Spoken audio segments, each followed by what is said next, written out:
The 22-year-old man that admitted to killing his ex-girlfriend was convicted for murder and sentenced to life in prison. A small asteroid lit up the sky over Russia's Siberian Republic of Yakutia as it entered the Earth's atmosphere. French far-right leader Marine Le Pen said on Tuesday that supporting a no-confidence vote to remove Prime Minister Michel Barnier is the only way to protect the public.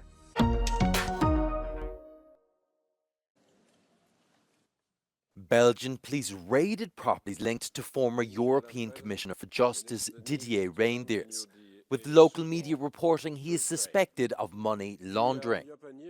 For years, Reynders reportedly bought lottery tickets through the Belgian National Lottery, an organisation which he oversaw as minister between 2007 and 2011. It is alleged that he took part in lottery games and deposited the resulting, now laundered profits into his personal accounts. Local media report that the investigation had been ongoing for months, that investigators waited until the end of Reynders' term as European Commissioner on Sunday, which also marked the end of his EU immunity. One of the properties reportedly raided was Reynders' private property, with the former EU Justice Chief questioned by police until Tuesday evening.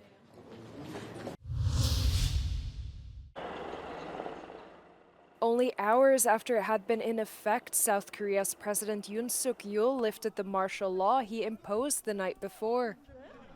Yoon said his government withdrew military personnel following a bipartisan parliamentary vote that rejected the law. 저는 어제 밤 11시를 기해 국가의 본질적 기능을 마비시키고 자유민주주의 헌정 질서를 붕괴시키려는 반국가 세력에 맞서 결연한 구국의 의지로 비상계엄을 선포하였습니다.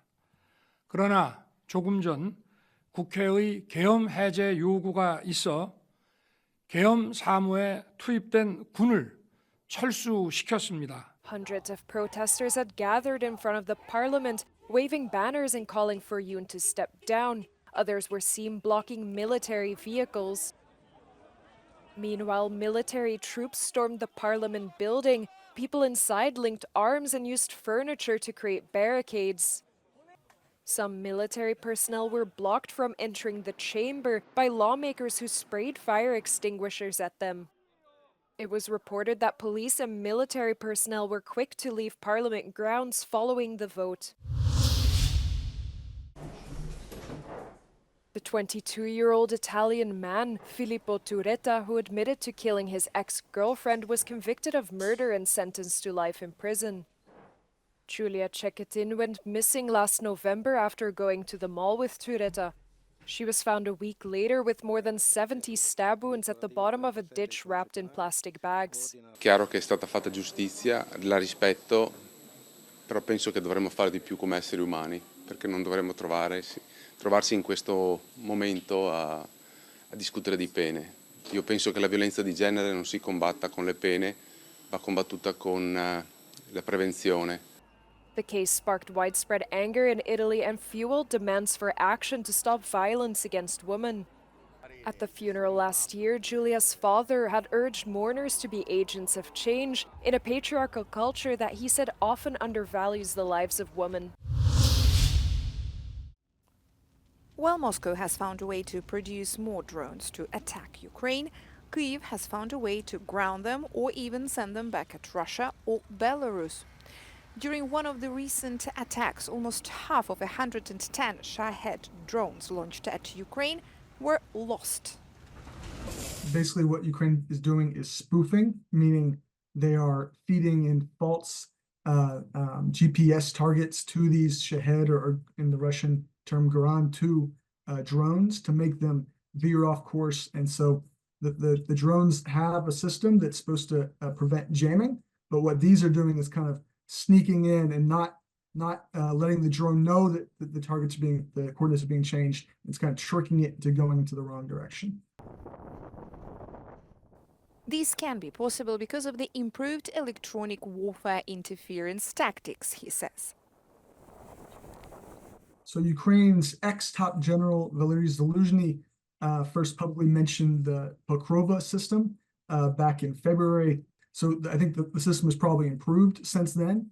And as you noted, the percentage of these Russian Shahed drones that Ukraine claims to be spoofing has increased over time.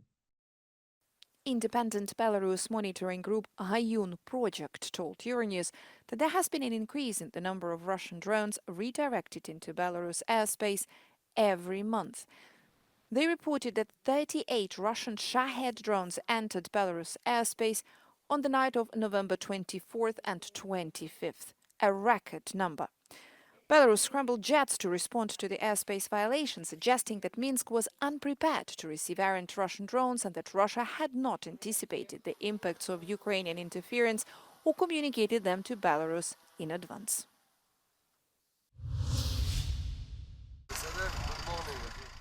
The Israeli defense minister warned that if the ceasefire between Israel and Hezbollah breaks down, Israel will expand its strikes beyond areas where Hezbollah is concentrated and target the Lebanese state itself.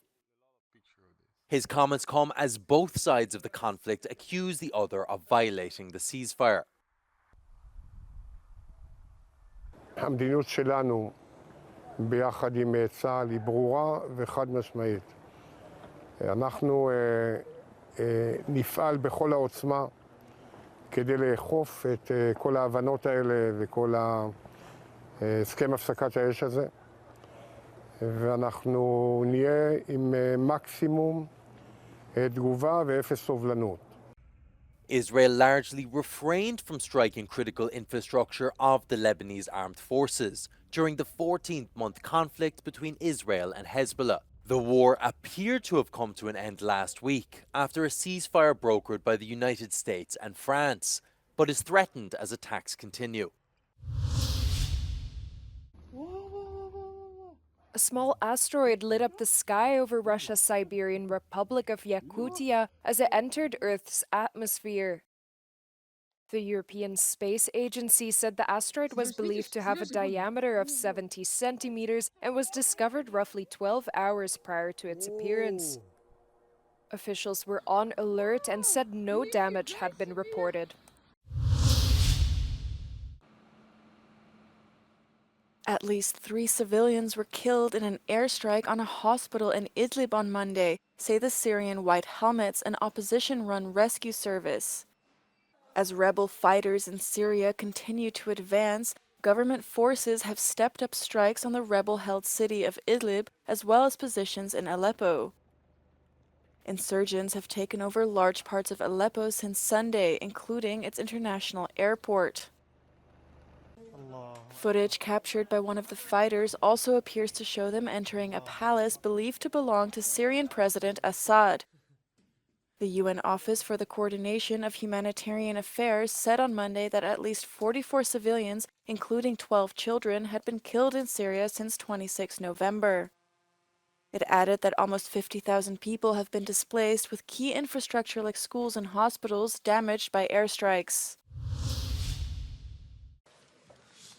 Good morning. We will now hear NATO from Secretary General Mark Rutte said allies need to focus more on delivering military aid to Ukraine ahead of a 2-day summit in Brussels.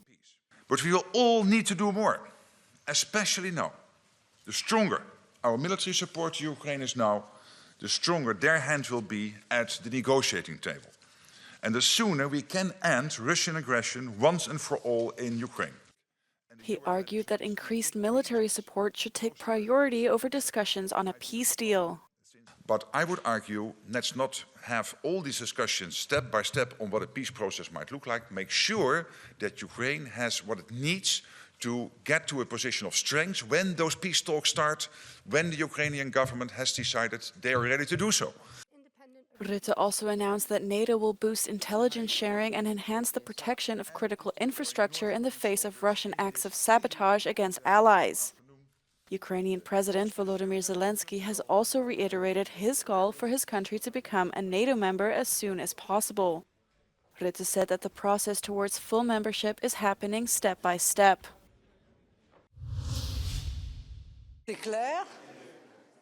French far-right leader Marine Le Pen said on Tuesday in a tweet that supporting a no-confidence vote to remove Prime Minister Michel Barnier is the only way to protect the public from a dangerous, unjust and punitive budget under the country's constitution.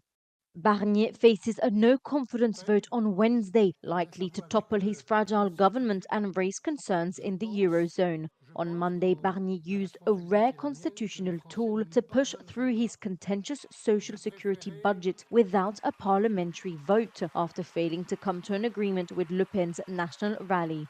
Barnier made last-minute concessions, reducing healthcare coverage for undocumented migrants to gain far-right's backing. Both the National Rally and a left-wing coalition have tabled no-confidence votes against Barnier, which combined is enough to oust the Prime Minister.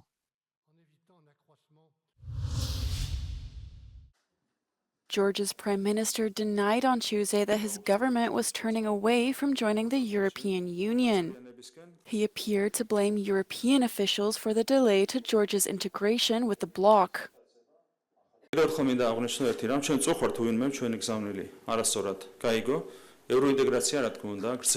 არავითარი შეფერხება არ იქნება ევროინტეგრაციის გზაზე, ევროინტეგრაცია გრძელდება პირიქით. მე შემიძლია შევახსენო ერთი რამ ევროპელ ბიუროკრატებს და პოლიტიკოსებს, მათ შორის იმათ, რომლებიც ხელოვნურად აფერხებენ ჩვენი ქვეყნის ევროინტეგრაციას, დადონ მაგიდაზე მოლაპარაკების გახსნა და იმ დღესვე, იმ წამსვე ვაწერთ ხელს. The Georgian government announced on Thursday it was suspending talks on joining the EU, sparking 5 nights of furious protests in the capital, which saw more than 200 people arrested.